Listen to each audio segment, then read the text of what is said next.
Hey guys, Bike here, and I'm back again with another Last Epoch build guide video. This one is for the Void Knight. This is Void Knight Smite, and we are using the good old Polaris. So I went on a little bit of a kick. Oh, before we go any further, this is Corruption 600 that you guys are watching in the background. If you're interested in just gameplay without me yapping, there's a link in the description down below. It'll be monos, bosses, all the good stuff. Also, if you're just here for a planner, that's also in the description down below. Thank you so much for clicking on the video. Leave a like, possibly even subscribe on your way out. All that good stuff in the description down below. So, Void Knight, right? Why Void Knight? Bike, haven't you already done 2 Smite builds? And the answer is yes. And sadly, I feel like this Void Knight Smite build kind of suffered because of that. Let me explain. This is only Corruption 600, and I think this build with some proper min-maxing, and if I took some time to go farm some idols, could have done 700 comfortably, maybe even more, maybe even 800 corruption, like farming 800 corruption comfortably. But I only played it for a day or two.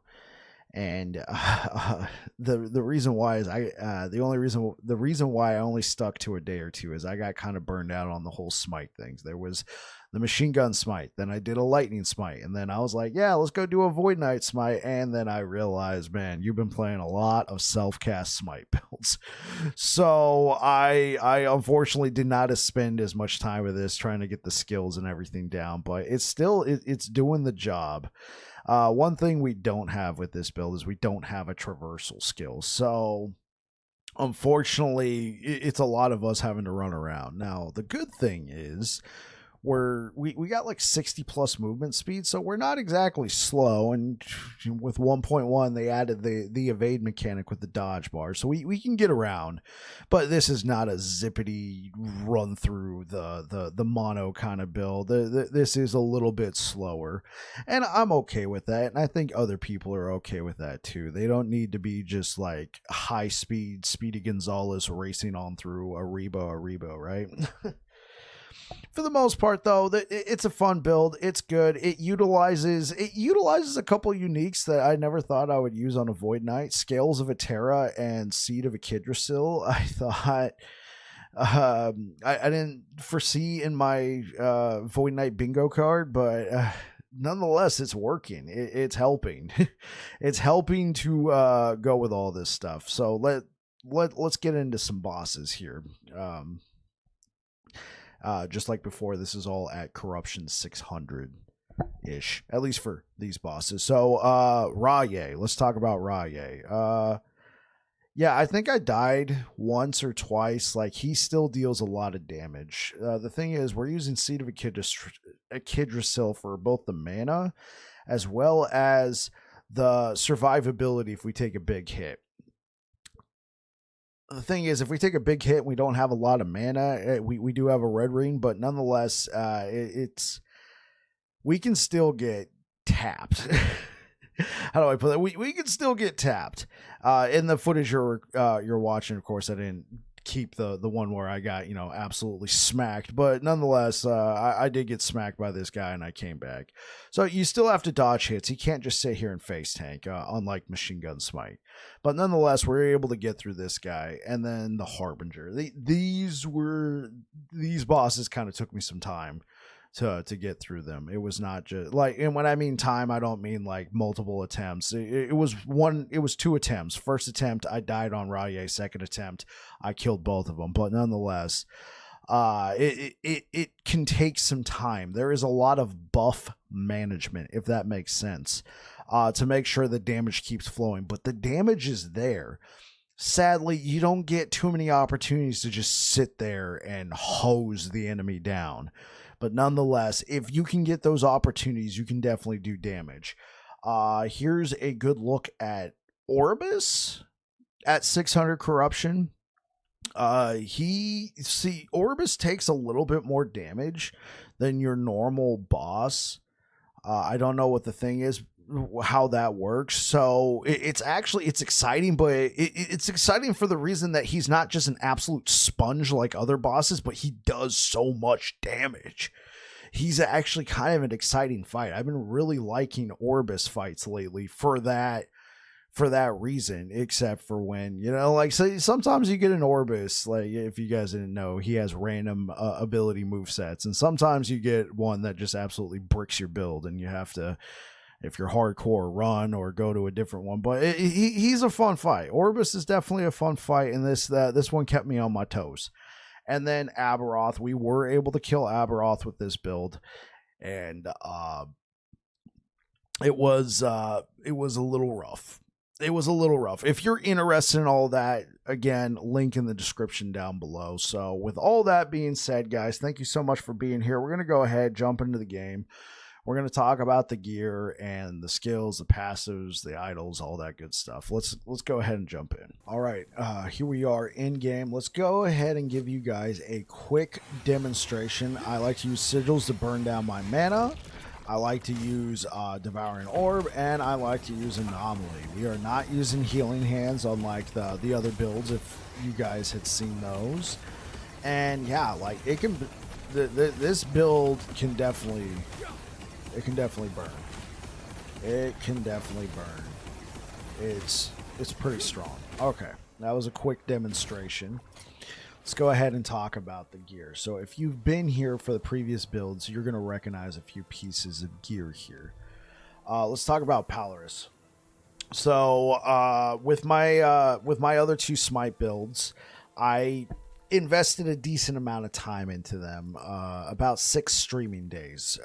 And then a streaming day for me is somewhere around 2 to 3 hours. And then on the weekends, around 3 to 4 hours. A good amount of time. For this build, I invested 2 streaming days. The reason why, I was starting to get a little burned out on self-cast Smite.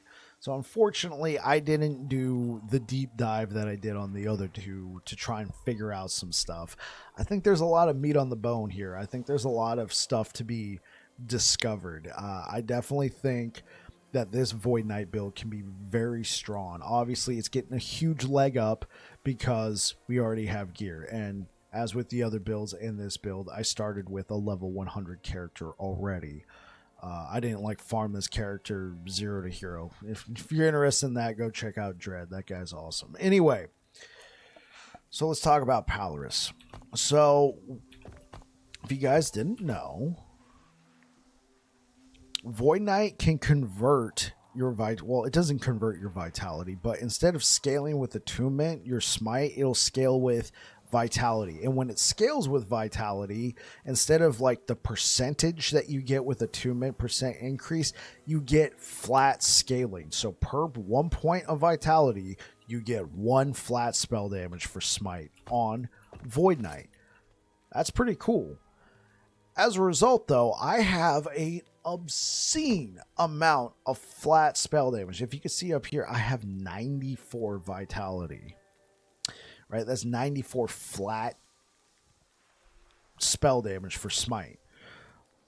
I also have 49 flat spell damage built into Polaris. On top of that, because we also have 40 strength, that's another 20 flat spell damage for Smite. And then along with it, we're using Devotion. +1 spell damage with Smite per 5 missing mana. We have 555 mana. Let me go ahead and pull up my calculator. You guys won't see this on screen. 555 divided by 5. What is that like? Yeah, that's 100. Like when we're at 0 mana, which I don't recommend, that's 111 flat spell damage for Smite. And let's go over my percentage increases. We get a percent increase here. We get a percent increase here. And we get a percent increase here. So we picked up some percent increases, but not a ton. We just have an obscene amount of flat.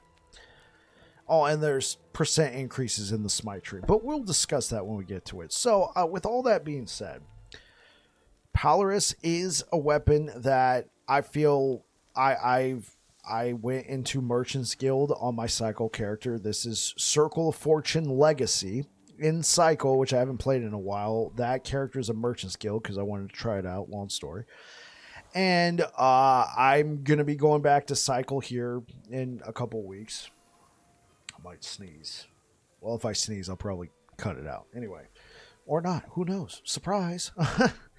So, long story. I went and looked I went into cycle focus, looked at Merchants Guild, and I was able to buy a 3 LP Polaris for like 300,000 gold. I mean, that is a lot of gold, but in Merchants Guild, especially if you're wheeling and dealing quite often, especially where I'm at in their rank 12, you probably have 300k sitting around. These are possible. And then if your Circle of Fortune, go do your prophecies, you will find a 3 LP Polaris. These are, I'm not going to say they fall, they grow on trees and they rain from the sky, but you can definitely find 3 LP Polarises. Go out there, get yourself a couple 3 LP Polarises and slam them with different variations to try it out. I didn't do that because I didn't spend a lot of time with this. So try out percent crit chance, try out percent void damage. Tell me what you think. You might not need all this flat. Moving on. Seed of Echidrosil. So this drops from Aberoth. Yes, I can speak. It drops from Aberoth. I was able to get T6 Vitality. T7 would be better. If you don't want to use the Seed of Echidrosil, get yourself a Terror Crown. They have Vitality as an implicit. They give you increased damage when a skill echoes. These are great. Get yourself a Terror Crown or a Leonines, especially if you're not going the Critical Strike Avoidance route. Bringing it back. So, Seed of Echidrosil. It gives you mana regen, gives you a range, 20% of damage dealt to mana before health. That is why I recommend not burning your mana down all the way to the lowest possible thing. Because if you take a fat hit while using Seed of Echidrosil, it could save your life, or it can do nothing for you because you had no mana left. So it's a good defensive layer. It is certainly a good defensive layer. It's also, I'm not going to admit, I don't always like standing there casting sigils. And sometimes it's just nice to take a fat hit and then all of your mana goes down lower and then you get just a huge boost in speed, right? It's like, if you ever play World of Warships, it's like adrenaline rush. Okay, let's talk about gear. Let's talk about this. 41% of your endurance also applies to all damage dealt to mana. This is a low roll. Honestly, this seed is kind of a low roll. You can get up to 56%. You also gain an endurance threshold equal to a percent of your health with Seed of Echidrosil. So if you look over here, my endurance, can you guys see that? Yes, you can. My endurance threshold is 1,110. That's actually pretty good. On top of that, it gives us health. And if you guys are familiar with the parry chance or dodge, either one, I think this is more of a parry thing because you probably still take the effect. 7% chance to take 0 damage when hit. I think that's more like a parry because the dodge is you just completely dodge the hit, whereas parry is you take 0 damage when hit, but the effects can still affect you. So yeah, that's Seed of Echidrosil. It gives good armor. In summary, if you don't want to use this as a defensive layer, that's absolutely fine. Check out Terror Crown or Leonines. Moving on. So Devotion, it gives, we're getting endurance out of it. We're getting fire. We're getting lightning resistance. We got it slammed with T7 mana and spell damage. I recommend mana, but you can try out some different combinations as well. I think mana, especially if you're using Seed of Echidrosil, is a great pickup. It's a defensive layer as well as an offensive layer. Increased cast speed with Smite per 2% missing mana, so up to 50% cast speed with Smite. Very nice. Per missing mana. You're probably not going to always have that. Expect to have 30 to 45% increased cast speed with Smite. +1 spell damage with Smite per 5 missing mana. Endurance, which we don't need, but if you're not using something like an Anchor of Oblivion, that could be useful. And then healing effectiveness, lightning damage, lightning pin. we're not benefiting from that. We're mostly going for the flat spell damage with Smite and the increased cast speed. Okay, moving on.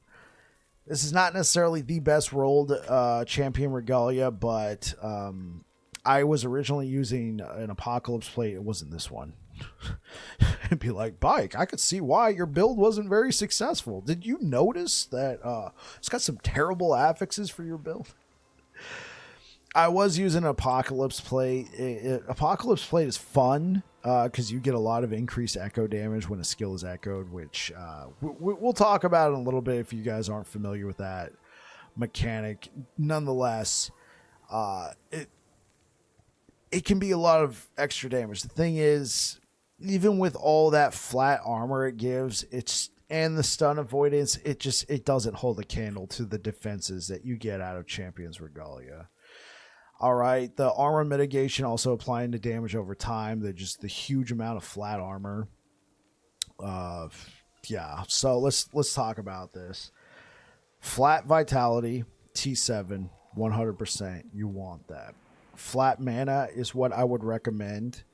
If you have a decent amount of flat mana on your gear, you could try going for a T5% increase mana. But for me personally, I like, if I could seal like a T1 or T2% mana and then take flat mana, I would go for that.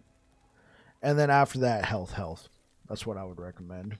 Okay, so Coral Ring, this is one of the few. So if you didn't know, you can't put vitality on your rings like you would like strength, dexterity, intelligence, that sort of thing. I don't know the reasoning behind it, but there is rings like this where you can get like the Coral Ring, where you can get vitality as an implicit. This is a low roll, but we got a lot of good stats on here. So we are going the old school critical strike avoidance route. I say old school because especially so we take the blessing right here, 70% critical strike avoidance, 35% critical strike avoidance on the ring. We avoid all critical strikes. The reason why I say it's old school, because in beta, at least for Sentinel, we didn't have these options of reduced bonus damage taken from critical strikes. Citadel boots didn't exist, and Leonines as a helmet didn't exist. We had the best helmet you can get in beta was something called the Dawn Helm. It was cool. It gave you flat 400 armor, and that was wild. And that's all it did. It just gave you flat 400 armor. So they said we're removing it, and all of us Sentinel enjoyers were like, wait, what? And then we saw why. We're like, oh, this is way better. Leonines, even Apocalypse plate right here. It gives you so like, oh, okay, cool. 313 armor, but look at all that other stuff you get. So yeah, rest in peace, Dawn armor, but not really. Where was I? Okay, yeah. So we're talking about the old school critical strike avoidance route. We went with that. We went with health, increased crit chance, and void damage. I do recommend the critical strike chance if you're not using something like a red ring. We'll talk about red ring in a moment. I'm getting ahead of myself. So yeah, I recommend Coral Ring if you can swing it, and increase critical strike chance and void damage. Belt, mana regen's okay. Void damage is okay. Health. Try and get cleanse. I didn't get cleanse on this belt. Praetorian belt is fine. If you're really lacking on your elemental resistances, I was gonna say you could stick with a Praetorian belt. I think it's probably best in slot. You can stick with a Praetorian belt. Shades Eternal Gauntlets. This also gives armor mitigation, applies to dots. On top of that, we were able to put cast speed, health, and mana. I think these are your best in slots. If you don't have armor shred on your sword, try and get some armor shred instead of one of these healths. Try and get some armor shred on your gloves. Otherwise, you're looking pretty Gucci. Boots. So right here, especially when I cast Devouring Orb, we have 60% movement speed. We don't have a traversal skill with this particular build. That's good enough for me. But if you want more movement speed, you can probably swing it. I would still recommend getting a T6 or T7 vitality and then a T5 movement speed, or best, get a T6, T7 movement speed and a T6, T7 vitality. God bless you if you can get that. Nonetheless, I do recommend this amount of vitality here, but if you don't like that, just go for the T6, T7 movement speed and a T5 vitality. After that, you're going to want health. We don't need the necrotic resistance. Oh, well. It's one of those things. Oh, well. Moving on. Anchor Oblivion, you get this from Admiral Harton. It gives us a lot of good things. 2LP is going to be kind of hard to come by. I would recommend if you go the 2LP route, try and get some health on there. The strength is nice, but yeah, go for the health. Try and get T6 or T7 Smite. Those bonuses help. They also give you increased spell damage. As well as percent increased void damage. It caps your endurance for you, and it gives you strength. This is a great item, as well as the implicit of increased armor. But if you can't find an Anchor of Oblivion, and like let's say you got yourself a Dread Banner or a Heretical Script with plus, tier 6 or T7 Smite, just stick with that. You can get percent void damage built into the rejuvenating, not the rejuvenate. You can get percent void damage built into the Dread Banner, or you can even get percent armor built into the Heretical Script. I would say these are your best choices if you don't want to, or don't like, or having a tough time with Anchors of Oblivions.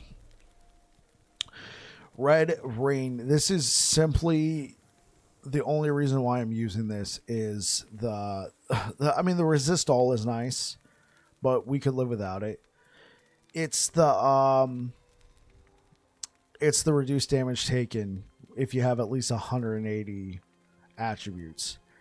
If you like, I've gone into great detail on Red Rain before. This is going to be pretty hard to come by. So if you don't have a Red Ring, you can try out an Asterion.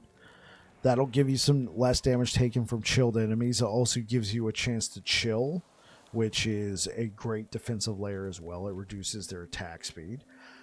And it would also give you more damage per stack of shock. You would shock the enemy and gain more chances to shock. So that's a 4%. And I feel like Asterions are a lot easier to come by.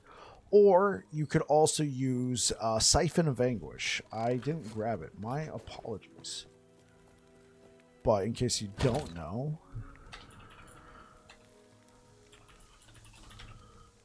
Siphon of Anguish. You guys have seen these before, I'm sure of it. Let's talk about it real quick. It'll give you elemental resistance. You get this from Orbis. It'll also give you movement speed, leech rate, void damage leech. It would give you a chance to apply Doom. You're not really going to be doing much with Doom, but it is void damage and it is an ailment. We're not doing melee damage, so we're not interacting with the increased melee damage per stack of Doom. But nonetheless, there are some nice things here. You can definitely use this. All right, and let's talk, last but not least, Scales of Eterra. So I'm going to be a little vulnerable here. I've already recorded this gear section before, and I spent so much time talking about Scales of Eterra. I'm re-recording it because I rambled on. So I'm going to try and give you guys the Cliff Notes version of that ramble that you won't be seeing anyway. Nonetheless, get yourself a Scales of Eterra. It doesn't matter what the infusion is, because we're dealing void damage. So don't worry about the cold or the lightning infusion or fire infusion. It switches between the three elements. We're not going to discuss that because you guys don't have to worry about it. Don't worry about those spell infusions. We're dealing void damage. We're good to go. Try and get yourself one with 6% spell critical strike chance. This is flat, right? This is not increased. This is a flat source of critical strike chance. The intelligence is nice, whatever. The elemental resistance is nice, whatever. It gives us attunement and intelligence, very nice. And cast speed. The one you're going to prioritize the most on Scales of Atera is obviously LP, spell critical strike chance, and then you're going to want to try and get one with higher cast speed. The great thing about Scales, if you can get one with all of those stats and 20% cast speed, like, you could use it just as is with no slams. Obviously, a slam would be nice, T7 cast speed, but hey, you could just use it as like a budget Scales, or slam it with something that you need if you don't need the cast speed. But yeah, this is a great way to get a lot of extra cast speed for Void Knight with Scales of Atera. Moving on. And that, guys, is the gear. All right, let's talk about the idols. So obviously we're not a Warpath build. I just needed physical resistance. That's why I took this. This one right here, the only reason why I'm doing this is I was trying to maintain my vitality. I was trying to keep it 90 plus, and if wink wink, Devouring Orb, if you don't know, we'll talk about it later. So this one right here, I needed the vitality. If you don't need the vitality, I would highly recommend increase echo damage. I would also highly recommend, if you're going that route, to get one with increased echo damage when a skill echoes close to 150% as possible, and chance to inflict time rot. There's a lot of nice things we can do to interact with time rot, and if you can get a good one, use it. I'm not using this right now because this is just a lot of damage. But yeah, I'm highly recommending this right here. Increase echo damage when a skill echoes. Chance to inflict time rot on hit. Ship it. Okay, so yeah. Physical resistance, poison res, health. That's what I needed. We threw in a little smite idol, just a nice little 54% increased smite, and increased echo damage when a skill echoes. Unfortunately, this is like my only source of increased echo damage when a skill echoes from the idols.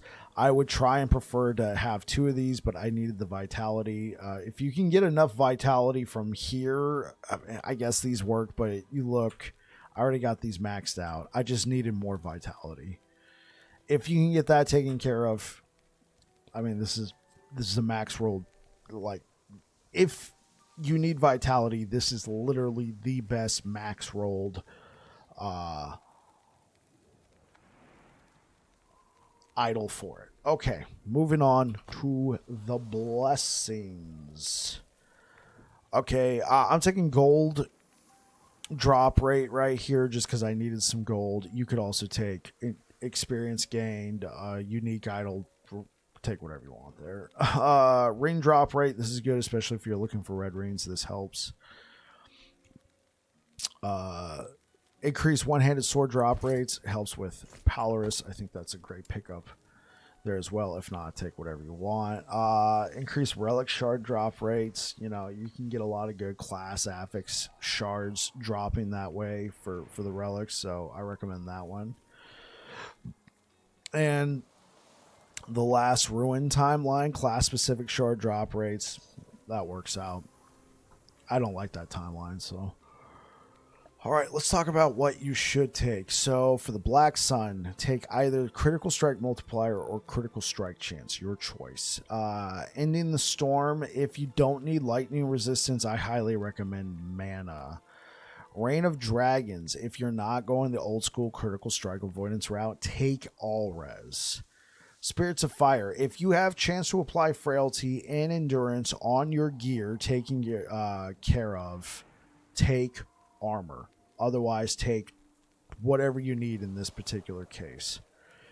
And increased armor, highly recommend. All right, that does it for the for the blessing. Let's go ahead and jump into the skills. So we're using Devouring Orb. This is going to get better in Season 2. I guess I should also say this. I've been doing a bad job of doing this, so I mean, surprise, middle of the video. There's a lot of changes coming to Sentinel in Season 2. We still got a lot of time before then, so I'm still pumping out Sentinel guides, but nonetheless, I don't know how viable some of these builds will be in Season 2. I've done my due diligence. I probably Maybe I should squeeze that in at the beginning. All right, cool. Moving on. So, Devouring Orb. This is going to get better in Season 2, but nonetheless, for right now, we have to self-cast it. In Season 2, there's going to be a node to where it'll just spawn these as you're walking.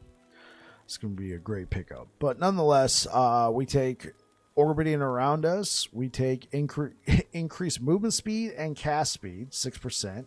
Well, we have a Devouring Orb orbiting around us.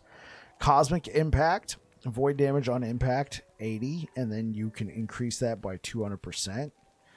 This is a more damage multiplier. So the damage itself is actually not too bad. I mean, I'm not saying this is the best damage ever, but I mean, like the damage there is actually not too bad. It doesn't hold a candle to what we're doing with Smite, but I mean, it's extra damage and it gives us some passive buffs. Speaking of passive buffs, Void Adept. Global more void damage. Increase mana regen. 10%, 10%. Doubled with plus 90 vitality. This is a 20% more damage multiplier if we have 90 vitality. And then I take Hollow Orb, Abyssal Emission, and Chaotic Torrent just for these allow... I've been talking too long. These allow Devouring Orb to split off and seek other enemies. It's what we would call an auto bomber. These allow for that, and then 2 points here for some Void Pen. All right, so Sigils of Hope. I have it set up right now to do extra damage. We convert sigils into void damage here, and then we extra endurance, last longer, and tetragram for more sigils. The main thing we use this for. The extra damage is nice, don't get me wrong, but also burning down our mana on demand, right? Not just hoping somebody hits us with seed. Moving on to Anomaly. 1 point, 1 point. This makes it no longer a combo skill. My favorite part. If you don't need critical strike chance, take these points out, put them down into Mark of Rot. This can do, you can do a lot of extra damage. You'll have to spend 2 points, but also after that, enemies will take 100% increased void damage. Void damage taken 100%. Like, this is a huge damage increase right here for a little bit. Basically, what you would have to do if you're going to be doing this, make sure it's not a combo skill anymore, right? 2 points, 3 points, or however many points you can spare. And this is what you would do. Target the enemy, hit them with that, then start attacking them. And you have 3 seconds to just absolutely shred them. This is a huge damage increase. For me personally, I like all the buffs. But if you want more damage, Mark of Rot. Okay, so 1 point to turn this into a time bubble. Enemy slow stacks per second. Void res stacks per second. This is why I don't take the void res stack. So basically, you cast a bubble. As long as the enemies are in the bubble, which it's on you, all right? But as long as they're in there, you will be shredding their void resistance as long as they're in the bubble. 5 points into decimation because I needed that critical strike chance. 5 points in the temporal mastery. Time bubble duration 100%. 1 point into lingering memory. You don't necessarily need this. If you have enough cooldown reduction or if you're fine, you can just take this out. This is a nice to have. So you can take this point out as well, especially if you're trying to find points for Mark of Rot. And then I would highly recommend Time Lord, because now the time bubble travels with you. Otherwise, you would cast this and then the time bubble would just stay behind. And you wouldn't get all these passive benefits right over here. You wouldn't get any of these because you have to be in the time bubble. So if you leave it behind, this all goes away. I still highly recommend this. Manipulation. This gives us another 20% attack and cast speed. And Swift Rest, cooldown recovery, 4 time bubble. Like I said, if you're trying to swing this, you can try and take some points out. And this might be one of them. I like near 100% uptime. It's just nice.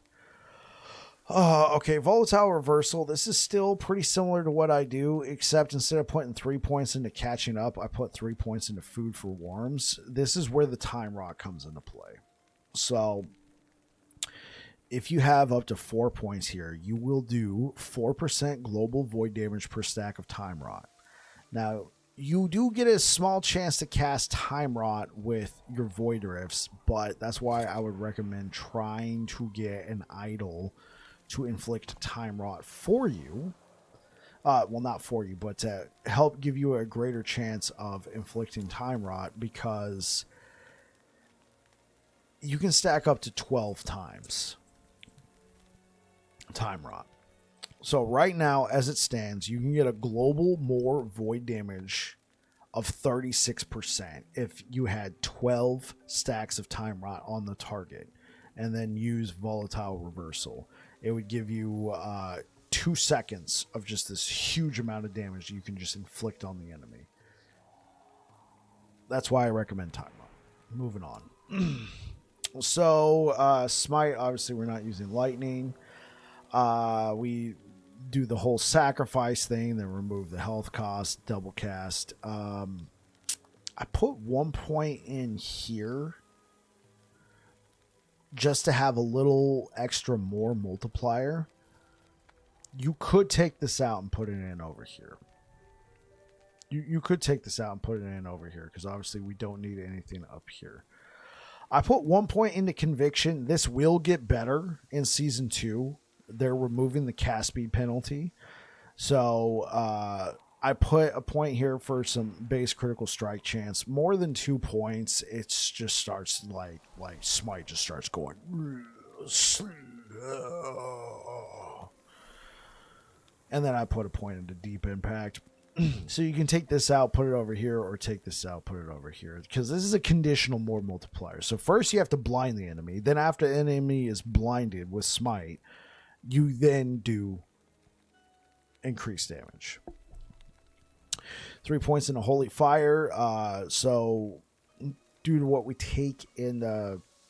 So if you didn't know, we'll talk about this, but you can convert Smite into void, and then it no longer heals, and then any chance that would have given you ignite in the skill tree gets changed over to slow. Right? So this is now a slow chance, and then if the enemies are slowed, they take 100% increased damage, more multiplier. There we go. And that is the skills. Let's talk about the passive tree. We're almost there, guys. We're almost there. So,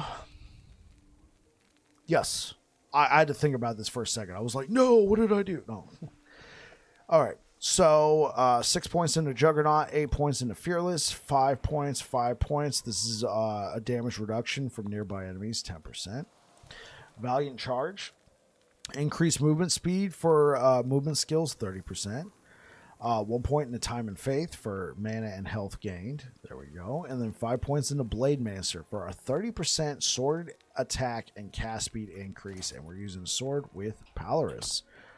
All right, 15 points into Paladin because I'm using Sigils of Hope. If I was not using Sigils of Hope, I'd only put enough points in to get what I needed for elemental resistance. This, I was able to take some health. This was a nice pickup right here. 15 points into Paladin. So since I had to invest 15 points into Paladin, I didn't get to put as many points into Void Knight. Oh, and nothing for Forge Guard. So you need at least 1 point into Temporal Corruption, but since I'm not putting 10 points into Abyssal Endurance, I had to put 2 points somewhere, so I put 2 points into Temporal Corruption, 8 points into Abyssal Endurance, 6 points into World Eater. This gives us... So there is a common misconception that this only applies to melee damage. No. This applies to melee and void damage. If you're doing melee void damage, this is 12% leech. If you're doing just void damage, this is 6% leech. If you're just doing melee damage, it is 6% leech.